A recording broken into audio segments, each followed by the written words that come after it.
बेंगलुरु में एक गुरुमूर्ति नाम के पेंटर हैं जो कि आम पेंटर्स की तरह ब्रश और पेंसिल से नहीं बल्कि टाइपराइटर से पेंटिंग्स बनाते हैं। देखिए ये है कुछ उनके टाइपराइटर से बनाई हुई पेंटिंग्स।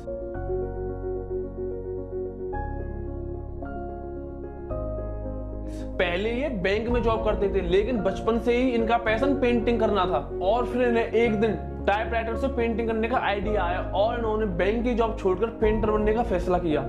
लेकिन टाइपराइटर से पेंटिंग करने में इन्हें सबसे बड़ी चुनौती ये थी कि अगर एक बार पेंटिंग में कोई छोटी सी भी गलती हो जाए तो इन्हें पूरी पेंटिंग को दोबारा बनाना पड़ता था। लेकिन इन्होंने हिम्मत नहीं हारी और आज ये इंडिया के मशहूर पेंटर्स में से एक हैं और आज ये बैंक की जॉब से ज्यादा खुश हैं और उससे ज्यादा अर्निंग्स भी कर रहे हैं।